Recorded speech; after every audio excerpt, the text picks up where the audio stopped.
بسم اللہ الرحمن الرحیم۔ السلام علیکم، welcome a channel Zahra voice.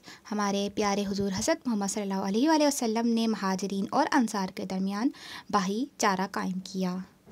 مہاجرین اللہ کے لیے اپنا عزیز اور مقدس وطن، اپنا گھر بار، اپنی کھیتی باڑی، اپنا تجارتی کاروبار، حتیٰ کہ اپنی بیوی بچوں کو گھر چھوڑ کر خالی ہاتھ نکل پڑے تھے۔ اب ضرورت تھی کہ ان کے رہنے کے لیے گھر اور کمانے کے لیے کمائی کے اسباب مہیا کیے جائیں۔ حضور صلی اللہ علیہ وآلہ وسلم نے اس کا انتظام فرمایا۔ انصار اور مہاجرین کو ایک دوسرے کا بھائی بنا دیا، یعنی بھائی چارہ کرا دیا۔ مدینہ طیبہ کے مسلمان اللہ رسول کی محبت میں سرشار تھے۔ حضور صلی اللہ علیہ وسلم کی ہر ارشاد اور ہر حکم پر سر تسلیم خم کر دیتے تھے اور دل سے قبول کرتے تھے، اور پھر انہیں دین سے محبت تھی تو دینی بھائیوں سے محبت ہونا لازم تھا۔ اسی وجہ سے انہوں نے اس محبت اور بھائی چارے کو خوب ہی نبھایا۔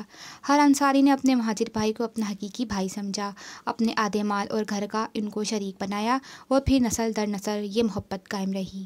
حضور صلی اللہ علیہ وآلہ وسلم نے یہ اسلامی مساوات اور اخوت کا بیج ایسا بویا کہ قیامت تک پھل لاتا رہے گا، اور یہ محبت کا بیج دلوں میں ایسا جڑ پکڑ گیا کہ جس کو نہ دنیا کی کوئی قوت مٹا سکتی ہے نہ پیش کر سکتی ہے۔ سبحان اللہ۔ میرے آقا دو جہاں صلی اللہ علیہ وآلہ وسلم پر لاکھوں کروڑ درود، لاکھوں کروڑوں سلام۔ شکریہ۔